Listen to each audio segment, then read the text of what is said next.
Uh, Good morning, Vikings fans. This is Morning Joe's. I'm your host, Joe Johnson, owner of PurplePTSD.com, VikingsTerritory.com, PurpleTerritoryRadio.com, the upcoming MiniIce.com, and apparently a few other sites out there in the industry, at least by influence. I want Um, to I want to set up a website called .com. oh, Yeah, there you go. I'm gonna look that up real quick. See if that's a thing. dotcom.com. It says this site is under construction and coming soon. You know Uh, who got to it first, right? no, Um, somebody named Dot. it'll come to Short you. for Um, that's Joe Oberly. Oh, as always, my mentor, my hetero life mate. How are you doing, man? The what's it? The uh, dry blanket to my wet blanket, I would say. oh my! We're just we'll stop right there. I'm whistling a happy tune today. You know, the Vikings have won two in a row, and Wow. they have life. They've been taken off the respirator momentarily. Their COVID cells are backing away, or I mean, subsiding, and they're breathing again. They're uh, they're the kind of team that I mean, in this league, every week is different. You feel so different every week about your team. You know, they beat the Packers. Oh my God, that's pretty good. But then I remember back the last time they played the Packers and some of those other rotten games first half of the season. Well, then, if you could sustain it and put some wins together, then you can start feeling good. Well, we're not there yet, but after 2 weeks, you can feel pretty good about this team, I think. Yeah, it's really astounding how um this this season has been perhaps the biggest emotional roller coaster that I can remember.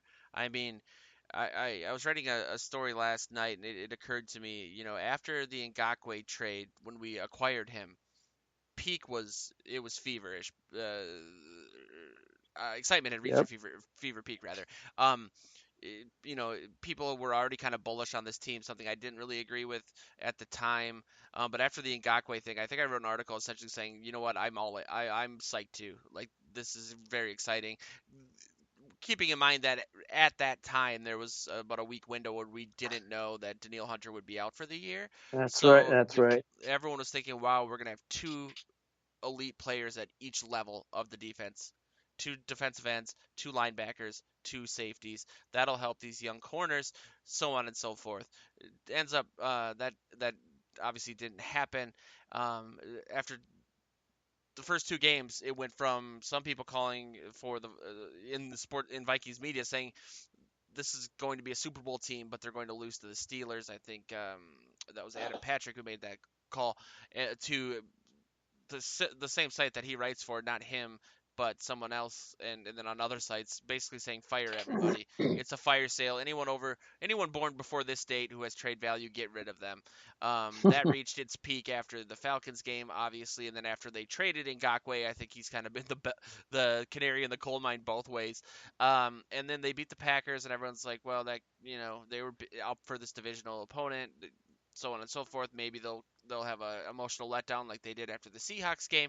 But now we're looking at a team that very well could make the playoffs based on just how great they've been playing, or rather, how great Dalvin Cook's been playing, and how sustainable Yeah. that is. We'll kind of talk about. But it does feel like people are really buying into what this team is doing right now from a fan and an analysis standpoint.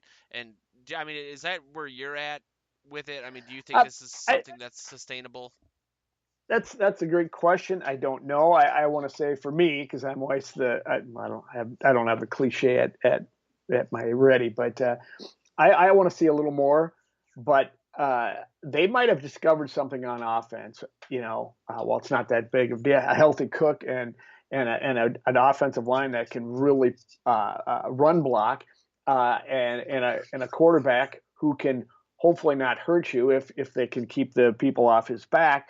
That's pretty sustainable. They've scored some points in the past 2 weeks, and they look really good doing it. And then on the defensive side of the ball, the secondaries, given all the problems back there, are not in. They're looking pretty good. They're picking up on what Zimmer's selling, and yeah, I wasn't. I guess I went all in when they got Ngakwe for the same reason you described. I thought, okay, they get Hunter back. They get all of a sudden their defensive line is better, helps out this young secondary, the veterans, and so we're not that far away as we were last year. So I bought into it, changed a bet I had made to saying the Vikings are going to go 9-7 to 11-5, and then I regretted it for several weeks. But now you can at least in your mind say, it's a chance if everything falls in place that they could grab one of those playoff spots. And if the NFL adds, another one to each conference, that makes it even more possible.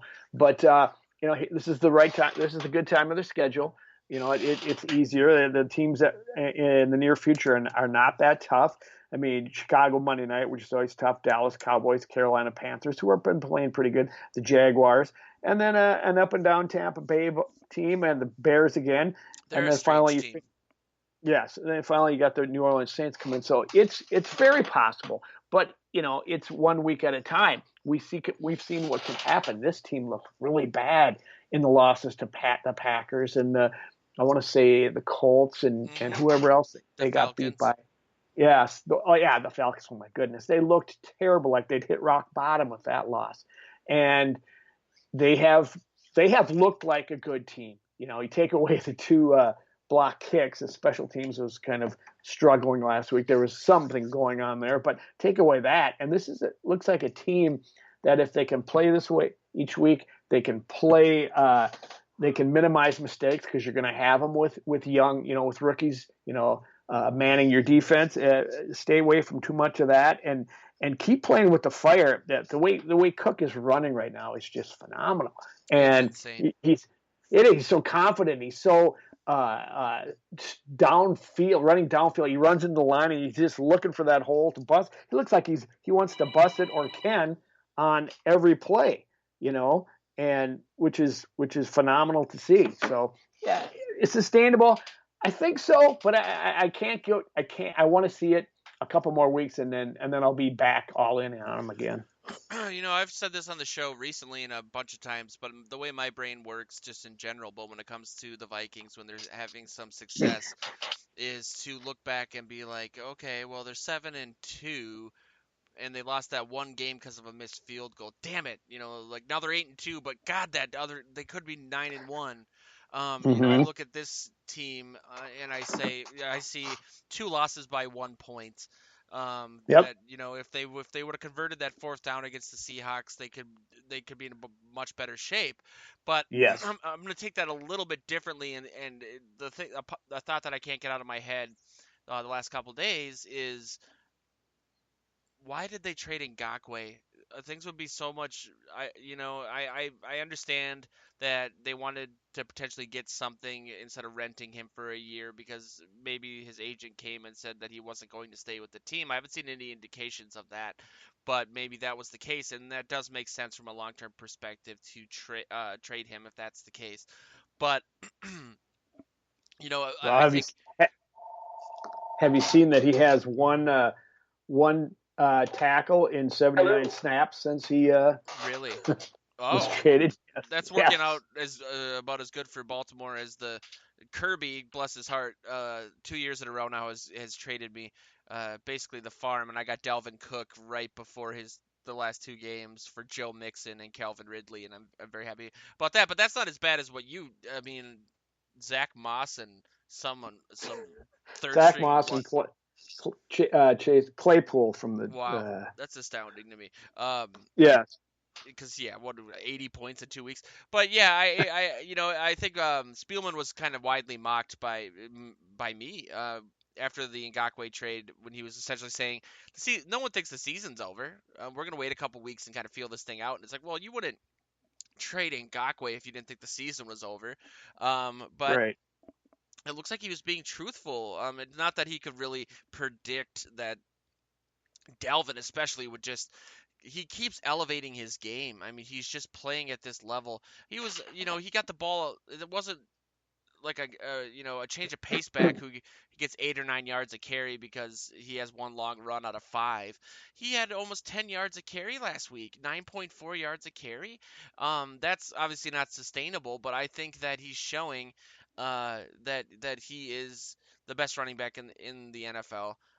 That the Vikings obviously made the right move extending him. That conversation is over. But I do worry about his ability to stay healthy because they are feeding him the rock a lot. I think that this might Yeah. make Sansevier angry because he wrote his first article for Vikings Territory yesterday, and he really doesn't like Alexander Madison very much, and he doesn't agree with people saying that he's, like a 1B to Dalvin Cook's 1A, and they shouldn't give him the ball more than 3 4 times a game, as opposed to last season they gave him the ball essentially 35% of the time, according to his math.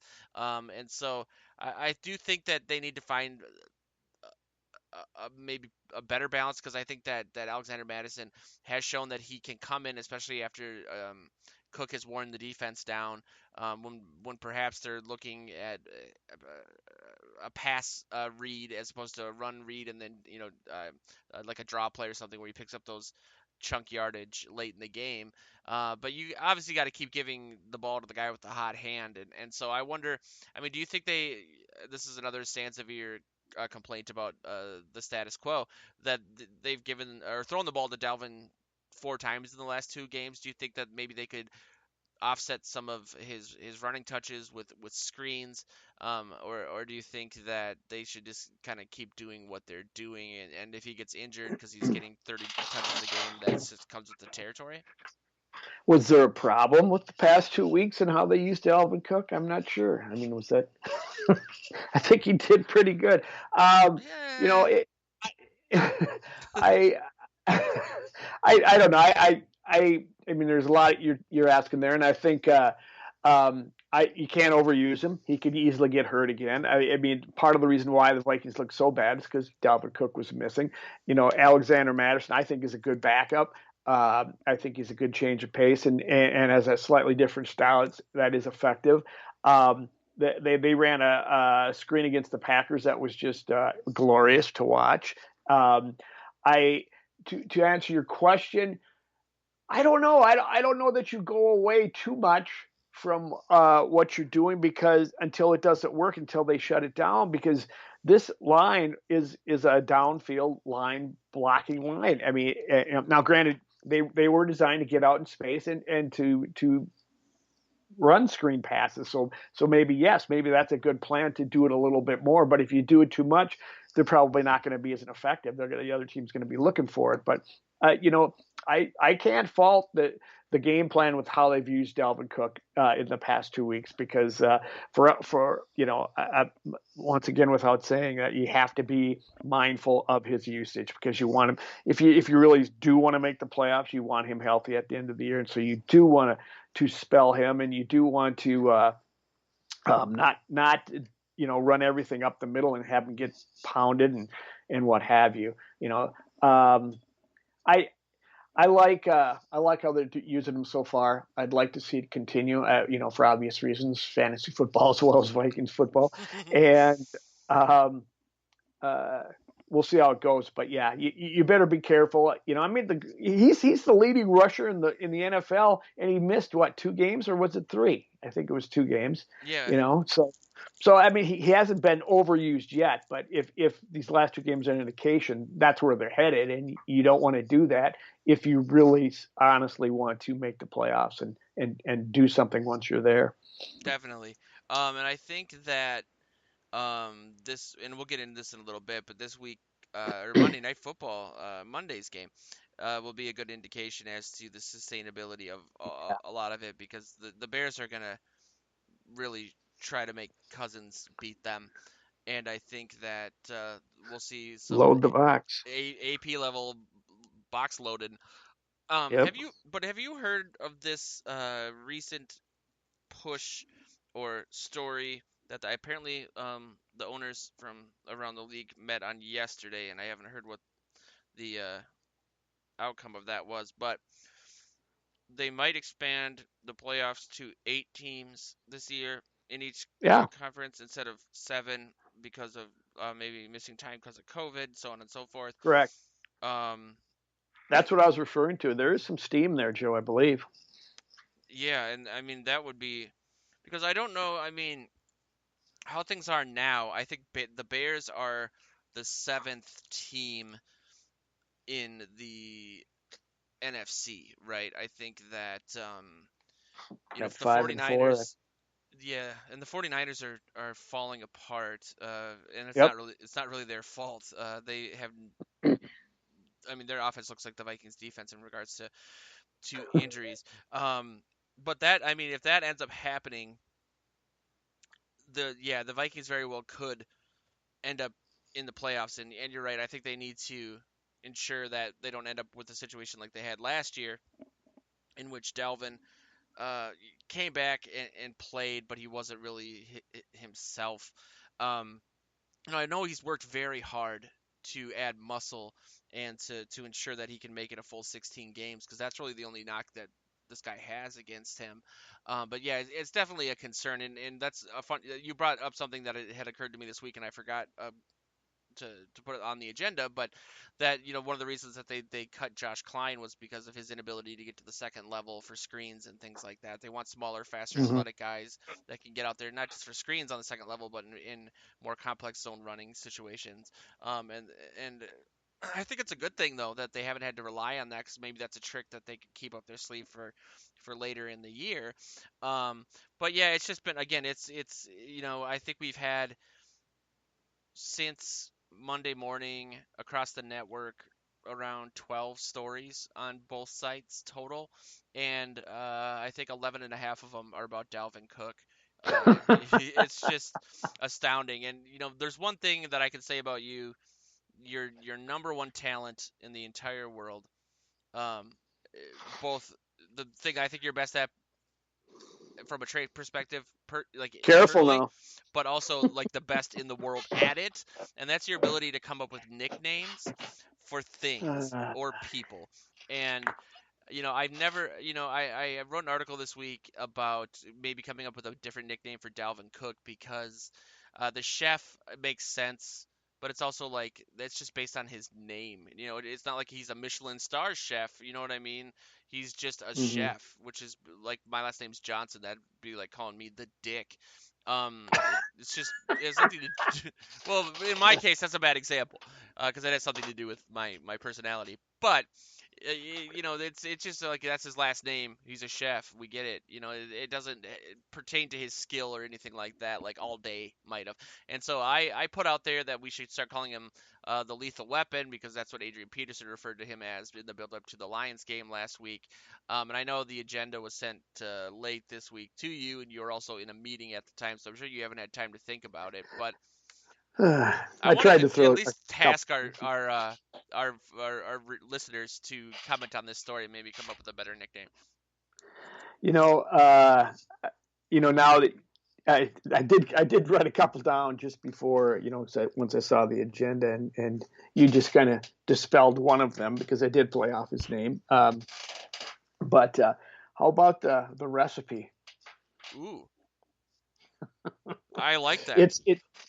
I don't know if it has uh, uh, the quick hard hitting. It's not the quick hard hitting name, but it's like he is the recipe to the Viking success, right now, and he is what they are cooking with. But and the other one I had was by hook or by crook, but or by hook or by cook. But I don't know if that's any good. So I will noodle I like more that on one. it. I was playing off of. I was thinking about doing some hit there. The Vikings are delving into something, dalving in, but Oh, but haven't really solidified that one yet. But I think there's possibly something there. But I kind of like the recipe because I it do like fits that who he is for this team. Um, because the they cook. are I mean, the it isn't bad to incorporate his name, but it doesn't imply the no recipe implies that he's the key components of this offense, and it right, touches on his name. My thoughts and were he likes to cook. He likes to cook. I mean, on the side. I mean, there's been I've seen bits either on TV or heard or read about it that he is kind of a chef in his own right. So just And imagining if it, that. But people used to refer to Adrian Peterson as Purple Jesus, and as a blasphemer myself, I'm pretty sure Jesus was 33 years old when he died, and that's Dalvin's number. So maybe he could be the Purple Resurrection or something. Um, something. could call me. Go uh, ahead. Go ahead. I had one more when you're done. So that's all I got. I'm just trying to not get hit by lightning. yeah. So I hope that doesn't come through the Skype lines here. Uh, playing off the recipe, you could call them the ingredient too. Though Yeah, they're not hard hitting names, but there seems like there's something there. there's And perhaps a shirt in our merch store. I saw Daily Norseman had a chef's hat shirt for him. I like mm-hmm. I like the recipe. We could do a like a faux recipe, like Yeah, from a cookbook on a shirt that has like a two parts dash of Dalvin. Dalvin right, Yeah, a yeah, dash, totally. yeah, A dash of thir- Dalvin right, dash of Dalvin left, and or a pinch of Dalvin left, and a blast up the middle. So uh, so to put a bow on the playoffs thing, I mean, where do you think, if you had to put a percentage to it, their chances of, let's just say, making the 17 playoffs would be? you know, at this point, they're still less than 50. You got a ways to climb. They can do a huge, but I would be happy to upgrade that after on next Tuesday morning if the Vikings beat the Packers because the Bears are 5-4, the Vikings are 3-5, and you get a you win in your division and you beat the team that's ahead of you. That's a huge step forward. Looking around the rest of the league, there's two teams in the South that have a better record. There's three teams in the West that have a better record, and well, you got to give the division winner in the East. So that's what 1, 2, 3, 4, 5, 6, and then their own division 7, 8. So right now they're on the outside looking in, but I would not. If you're just talking about the seven playoff teams, they have an outside chance. If they go to 8, which the NFL would do in a heartbeat, just because of all the money they can make from that, uh, you know, I would say they probably will. I think the Vikings have a really good chance of doing that. With their schedule, the way they're Yeah, playing, but they got to stay healthy and their quarterback. I think I mean if I know we're going to talk about him, but I like the way you termed it, elite game manager, which is an oxymoron, but.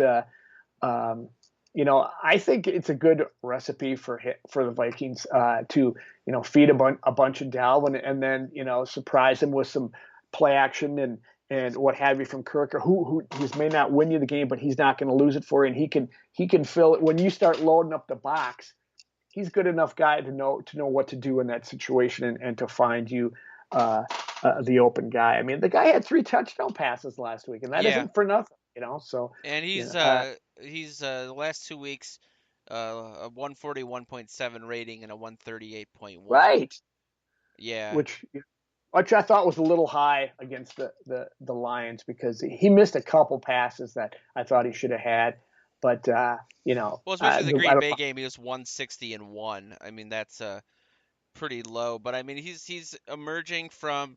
I mean, the first 3 weeks he had 6 interceptions. Then he had four between Atlanta and Seattle with the three. I mean, he's had 2 games That's with right. 3 interceptions, but now he's kind of moving away from that. He's got 15 touchdowns and 10 interceptions. No interceptions in the last 2 games. Yeah, I mean the elite game manager thing. I think it does sound like an oxymoron and on its head, but when you kind of delve into it and look at what this Vikings team has from a skill position standpoint outside of Dalvin, Right. it's not hard to see why they could, they're still I think the most explosive offense in the NFL. And that's not just in regards to their run game. I mean, you have guys in Thielen and Justin Jefferson who catch a really high percentage of the stuff you throw their way, regardless of the length of the pass. And so, again, not to keep referring to this the Sansevier stuff, but we got into it again this week about, he really believes that they should limit Cousins' throws to 5 yards, 10 yards tops, and That's it's silly. I don't agree with yeah, that. I mean he's been he especially from a play action perspective, but he's known as a really accurate down the field passer. Um, Yeah, yeah. For and that and reason alone, I don't think you do that, and right? you have the talent to do it. Hmm. It's outside of those bad weeks, but it's not like he was. I mean, he had 6 interceptions last year, but he still had the number one deep threat wide receiver, the most touchdowns of over 40 yards to Stephon Diggs. I think that it's again outside of how bad the season started, but just from what we've seen in the last 2 years as a whole, it's a really low risk when you're going, especially with Adam Thielen. I have no evidence to say that Justin Jefferson isn't anything but great at this too, but you know when you throw the ball to Thielen because of his catch radius, he always seems to be the only guy that can catch it. And I just think it would limit the offense horribly if you were to maybe create some sort of Case Keenum situation where it's like, okay, you have one or two options, one short, one long, default to the short, because that's not Cousins' game. That would impact everything. That would impact the run game too. I think that these last two games have been maybe the best way to rebuild Cousins' confidence if he needed that after the Hmm. start to the season that he had. I mean, he came out and essentially said after the Falcons game, I won't finish the year if I'm playing like this. But Right. he started the season last year poorly, and there was all that fallout after that Bears game, and he Yep. turned things around there. And maybe that's he's shown that he can fight back from adversity. Granted, going into Chicago, Monday Night Football, where obviously a lot of people point to that for Cousins because he's never won a Monday Night Football game, which I think is more just coincidence than anything because what was Monday Night Football last week? The Jets and the Patriots. It isn't always a marquee matchup. And I think there's been a lot of articles written about Cousins in prime time. His numbers are actually better than his normal numbers. It's It's just an easy angle. It's an yeah. easy angle. And if that's Yeah. really the last gripe you have about Cousins, maybe you should stop griping about him. I think. You I know, mean, Joe, he's knocked out a lot of those negative narratives, in my opinion. Rebuilt some of I them should this back up. season, but I should back up a little bit. And it's not Bob Sansevier's idea. Is not silly because it's on the back of that plan that's led to some awfully good success in the last 2 weeks. You got a huge dose of Dalvin, and a sprinkling in some Cousins here and there. Note the recipe motif I got going here. Uh, and I have I wouldn't strictly do it. I guess where that's where I would take umbrage with it is that you can't. I don't think you would limit him to that because he has this deep strike capability. You give him the time, which the offensive line hasn't often done, but he's done it. Hit long balls accurately with Stephon Diggs for how many times, or laid some into Adam Thielen in years past that have just been beautiful passes under duress. So he can do it, and maybe if he starts to recognize that with this game plan, he's not going to get beat up every time he fades back to pass. That maybe his confidence grows, and you start seeing performances like we've seen that can just be built upon, and improve and grow throughout this season, and so that he can, make that play when you need it, down the stretch, because like you and I talked about last week, Dalvin's going to see more. Tough, this is how you defensive Vikings team with a great running back is load the box with bodies and make the quarterback beat them. So they're going to see that. So I think Cousins is better than the quarterbacks they've asked to beat you in the past. So in the recent past, so I think it. I wouldn't limit him to that, but I understand it for a game plan. That's what we're going to go 5-10 because they're effective. I don't care how you do it. Let's win. But yeah. every once in a while, you're going to send the jet deep Jefferson, and it's going to surprise the heck out of some people. And I think it'll be fun. I think you'll see that over the next few weeks. I do too, and I think that if there's any game where we might see more of that, it's the Bears game. I mean, this defense is they've what they're on a 3-game losing streak. Um, but it's Chicago in Chicago. Uh, where one of they my struggle. yeah, one of my favorite stories or quotes from the time that you and I have done this show, or just from really my entire life, was when we had Greenway on, not shortly after he had retired, and it was in the build-up or right after a Bears game, and we asked him, about how bad or how poorly they play in Chicago, and if that's kind of something that is discussed or whatever. And you've always kind of told me that don't really waste the time or the energy trying to get current players on a podcast because they're just going to give you football answers, right? They're not going to give you anything Mm-hmm. juicy or really anything truthful. They're just going to give you like, oh yeah, it was a tough game and we got to play better, blah blah blah. And so I fully expected to get an answer like that. It's like, well, it's a divisional opponent and they're a tough team. And he literally, his answer was, every time we are on like the bus to get to Soldier Field, we look at each other and we basically say we're gonna fuck this up. Um, God, that's just so and bad. I just laughed, and he was like, we're aware of it. Obviously, we were aware of it. We for whatever reason we don't play well in Chicago. And it was like, wow, that's God, this guy's so awesome. Um, and He's human. exactly. And so it's always a tough game. But despite even though they've lost 3 games in a row, and the Vikings are favored by I think 2.5 points right now. The Bears. This is going to be a really tough challenge for the Vikings uh, and for Cook. I mean, like as we said, they're obviously going to focus on him, but they have a good defense still. I think, especially from a Yep, run yep, perspective, their yep. red zone defense is really good. Um, I have some stats somewhere that They're from not going to an article with that what you Dustin just. Cook wrote. Oh, I'm sorry. Just to add, just to sprinkle in a little opinion there to this recipe. They Hmm. are they're not going to Vikings are not going to catch him unaware. They've lost two in a row, and they know the Vikings struggle there, and they know how the Vikings are successful, which you're just alluding to in the stats you're going to. But they're going to be ready to go on Monday night, and because they can't lose another one. Yeah, or their season is going down the tube. So, what did you find your stats? Yeah, the Bears are the seventh best team in points allowed on defense. The best red zone defense. The best. Ugh. Hmm. Sixth fewest rushing touchdowns, and they're the 11th best team in regards to rushing yards allowed. So Better yeah, said Cook this week, Joe. Can't play him. um, yikes. Yeah, they have they lost 2 in a row? No, they've lost 3 in a row. Um, wow, the Rams, the Saints, Yes, they have. and the Yeah. Titans.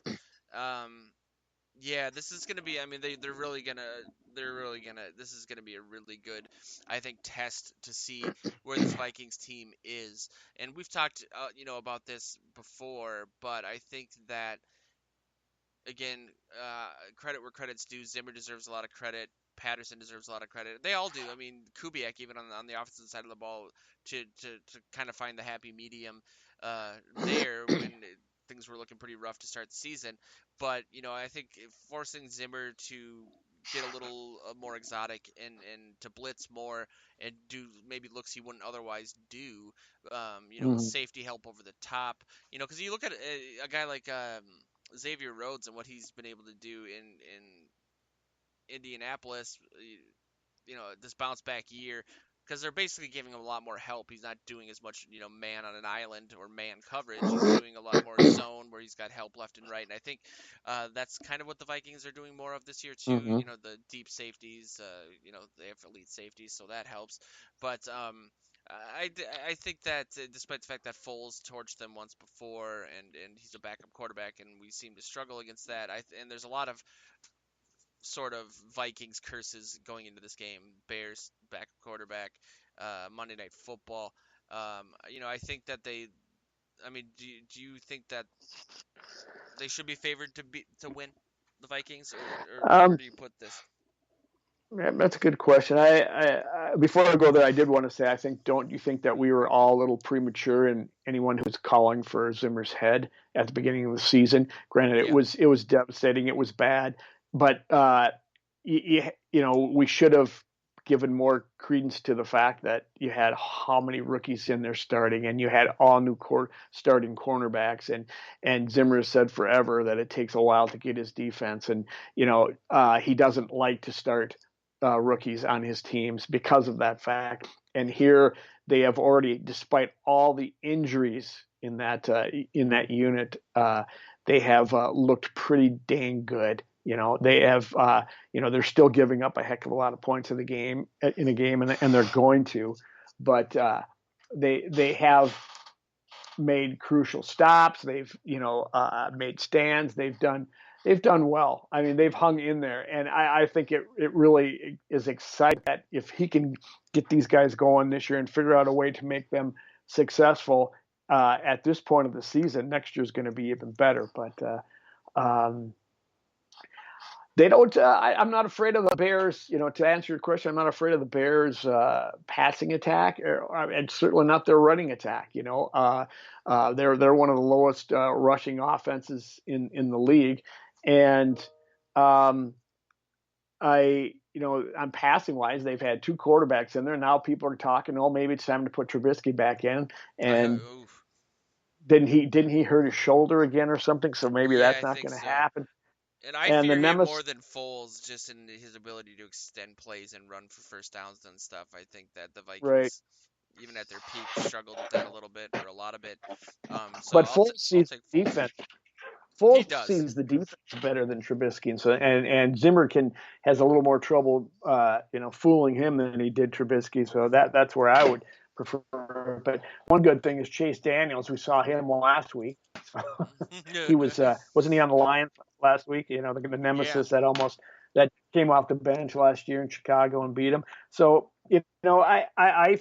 I think you got to look at what you've seen from the Vikings offense the past 2 weeks, an improved defense to go along with it, and a healthy Dalvin Cook. And I think you should be able to go in there and say that they're favored to win. It's going to be a close one. 2 points is I wonder how they're doing that. Vegas always gives 3 points to the home team Yeah. if a team is straight up. Well, this year I don't think you can do that. And I know we talked about this. The home field advantage has really gone away for teams this year. So, Yeah, I um, wondered if that's you know, affected the line. We have a couple clients that are in the sports betting world. I should ask them how their guys are handling that. Because if yeah, so, then you would think that the Vikings are kind of like a 6 point favorite minus or 5.5 points minus the home field right. advantage. And Foles is coming off his best game of the season so far. He had 335 yards, 2 touchdowns, no Mm. interceptions, somehow a 99.4 rating, even though that seems like a pretty good line. Maybe his percentages weren't great. But yeah, I mean, I think that if this Vikings defense has been able to stymie guys like Russell Wilson, Matthew Stafford, Aaron Rodgers, they should be able to do the same to Nick Foles. Yeah, and hopefully they get their special teams together. Obviously they have Yeah. what's his face returning kicks there, Patterson. Even though that's not But really they the lost strength of their the team. long snapper. Yeah, they did. Yeah. There's been some injuries too. I mean, there's some other moves. Ben Gideon, who my fiance Right. met this week. Uh, he he um, he got cut, I think. How'd she Uh, meet him? On the waiver wire? She met him on. yeah, the well, I didn't know that he had been out because of a concussion. Um, and that Yeah, he's he been failed. struggling to get So back. yeah, they said he failed a physical, Mm-hmm. which you would think that if you failed the physical based on an on the field injury, you well maybe you could cut the guy, but you would still owe him money or something. Wouldn't you think? I'm sure they probably do. I'm sure they do. And they might even had some kind of injury settlement, but it stands to reason that concussions can end careers too. I mean, you look at Corey Koski from the Twins. Yeah. I was trying to think when I saw that today that like, what the heck was wrong with him. So I'm glad you reminded me. He's got concussion problems, and when you're dealing with the brain injury like that, you have to be very careful. Now maybe they've come to some agreement and they found that other players are playing better and I it's was not as wondering if it was an important. Eric Wilson thing. Yeah, it could be, and we'll see, but they could certainly use his depth on there. But maybe they said it's a matter of go get things taken care of, free up a roster spot. Maybe we can save some money on the salary cap, and then come on back next year and let's take Yeah, a I look wonder if at they it. can stash him on the practice squad. But I know who else we got. Holton Hill got put on IR. Right? Is Mike Hughes on IR again?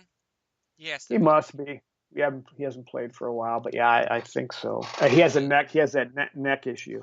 yeah, and yeah, that's okay. Let's see. It could be season ending. It says he's on the reserve injured list. So yeah, he's oof, his career has not started out great. Nope. Nope. If there's any position on a Vikings team that missing that much time due to an injury would impact your ability to develop and actually have a career, I would say it's the cornerback position. That's really Right. it's really too bad. Um, yeah, I mean, God, they just been ravaged with injuries. They have. Absolutely have. It's difficult, and I say my hats off to Zimmer for piecing it together. I mean, every week there's one or two quarterbacks added either from the And these practice aren't squad minor or picked up on the. injuries either, right? They're Yeah, IR guys. Cameron Dantzler, the needle, almost got paralyzed essentially. You had a punctured lung. Like what? What?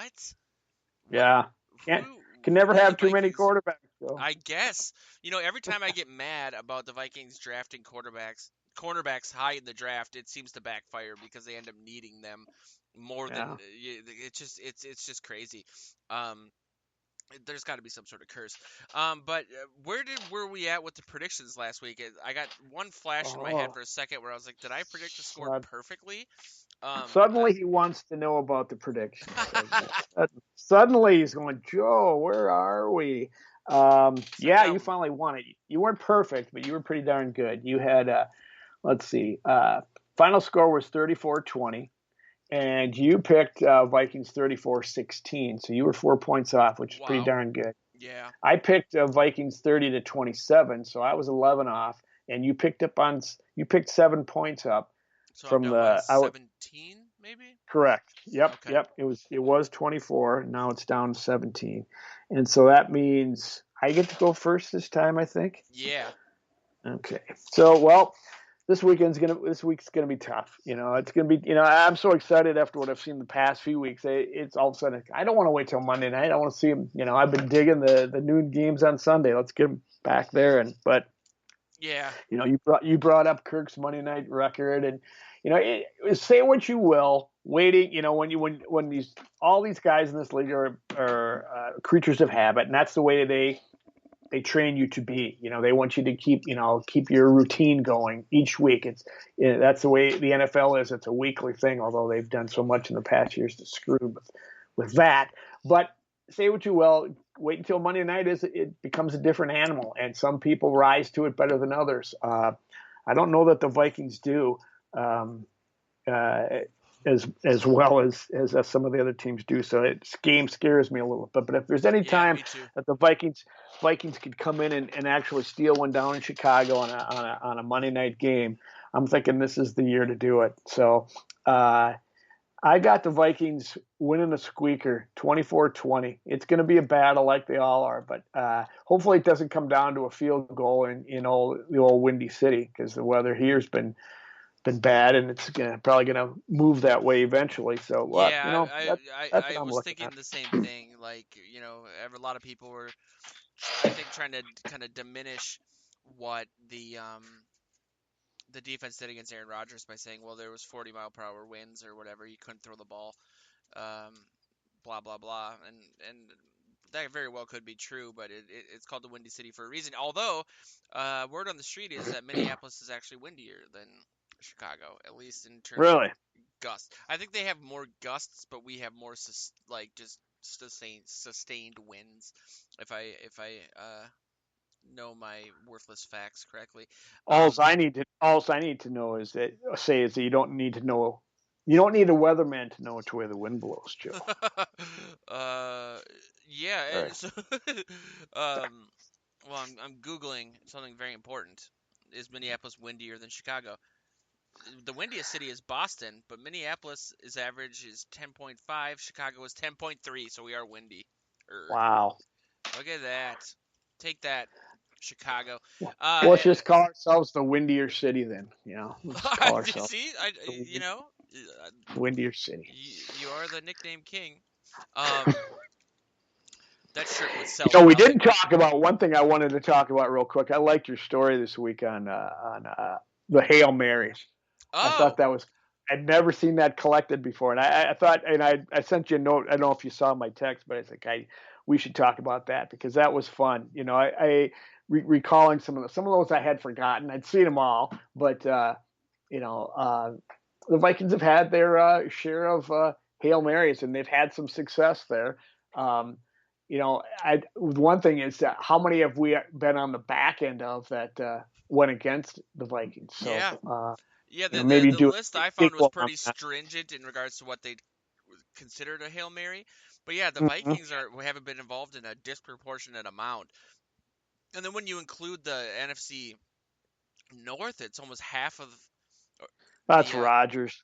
yeah, Rodgers has had 3, so 10% of successful Hail Marys have been Rodgers. There's only been 29 total. The Vikings were a part of 2 of the first 3. The push-off game against the Cowboys. The It was a push off. I read your article. I was Damn it! waiting for it. I know my dad's I'm gonna your disown me dad. because you were And at it's that not game only and my dad was too. That was yes. actually I wasn't the at impetus the game, for Joe. the My article. brother. My Oh, brother that's was. it. And he may or may not have committed a violent felony with a dangerous weapon against a No, referee. not him. Not him. His someone. He was near the guy who did though. He saw the guy who threw it. So anyway, go It's one of ahead. my dad's favorite stories ever. I mean, he's the Yes. guy. The ref fell over backwards. He still was signaling touchdown as he was like knocked out on the ground from the whiskey bottle hitting him right in the head. But yeah, they were that game. Then the third one ever. So the second Vikings one was the Miracle at the Met. A very under a lot of Vikings fans, especially my age, I don't think know what the Miracle at the Met was. Um, Oh, I did. people I posted videos for each one of these, so if people want to go to Purple PTSD, you'll find the Hail Mary article and you'll see the miracle at the Met. I think it's the entire last like 2 minutes where the Vikings came back from down multiple scores, and it's just an amazing end to that game. But yeah, then there was the Randy Moss one, which I remember that vividly because I just had walked from a dorm room back to the house I was renting on campus, and the second I walked in, that happened, and my I want to roommates were add going something to what you completely said on crazy. that play. I'm sorry. One thing you said in that, how it was he. I can't remember how you said it about how Moss, alertly flipped it to Mo Williams. They used to practice that. Ah, They actually sat in practice and they practiced that play where if he's going down, Mo is coming in behind him, and he would just the way he did it was totally no look, was phenomenal, a phenomenal athletic play. But read later that we practice stuff like that. So they had said that they actually practiced, those two practiced doing that. So I thought that was pretty cool. and yeah, that's one of the best plays ever. Yeah, Just so amazing. And then the last one was Cousins. Look at that great. again with two Yes. who does I will say quickly because we're up against the clock here, but I don't think Rudolph gets enough credit from this fan base, and I don't. Outside of the cap situation, I, I I know a lot of people are saying, well, look at what Irv Smith Jr. has been doing. We don't need 2 tight ends. I think their games are so different that you need one of each. Again, Yep.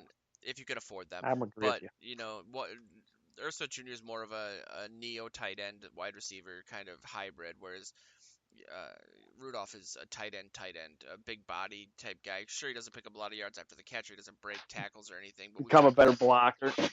yeah, He's become he a better definitely has blocker. become a blocker. I mean, there's been a couple articles on both sites where people have broken down some of Dalvin Cook's stuff, and I think on that screenplay that was if not for Rudolph's big block, that may not have happened against the Packers. So he deserves credit there. When it comes to the Bears game, yeah, it's a hard one. I think that this will end up being a lower scoring affair than um, than even you do. I'm gonna go with 17-16. Minnesota's going to win one. I really hope I'm wrong because I don't think my cardiovascular system can handle that. But I think that it really is much of a must early mid season, I guess at this point, must win game for both teams than we've become accustomed to. I think that obviously the Vikings need to win this If game. they want to make the playoffs, yeah, they got to have it. This they can't really lose too many more games like in none. If you know, and this is crucial because it's against Chicago's ahead of you in the playoff race. So take one from them and you can maybe set yourself up. So they got to have it. Can't have any letdown. Can't have the usual shenanigans that happen at Soldier Field for the Yeah, Vikings. and I So think then they would be what? Vikings would be They'd be 3-1 in the 4. division, right? Um, Yeah. which is going to Yes, be they would. important as well. Um, Absolutely. and they're the 10th seed right now. That would be huge for them. But they're yeah, this Bears team is going to come out fighting. I mean, they can't afford to lose four in a row, and especially a divisional game. So it's gonna be a really great game. I think a couple weeks ago, the Monday Night Football people were looking at the Patriots, Jets followed by Vikings, Bears, and we're thinking, yikes, we got to fire the guy who Mm. schedules these things or gal. But yeah, it's one of the best games of the weekend in my opinion. And who knows? Uh, Anyway, so yeah, it's gonna be a great game. Very excited about that. I wanted to thank everybody who has been new to listening to the show. We last week we had the show was on Bleacher Report for a couple hours, and we got a lot of new listeners there. A lot of I was gonna screenshot and send them to you, Joe, 'cause we got a lot of really nice comments from people saying they I'd hadn't like to heard of see the that. show and that they were gonna subscribe, and it was one of their favorite shows that they've heard in a while. So Well, look at Manscaped us. should be happy. Speaking of Manscaped, they are the sponsor of this show, which I forgot to mention earlier in the Yeah. episode. If you want to, hop on manscaped.com and use a discount code Morning Joe's, all one word, and you will get 20% off your next order or your first order at the end of No Shave November. That'll be also a link in the article, or you really just go to either site and click on the Manscaped banner. That'll bring you to our specific discount page where you'll be able to get free shipping and 20% off your next order. But we will to catch up with you guys next week, hopefully after another Vikings victory. But this has been Morning Joe's for the 11th of November. Skol.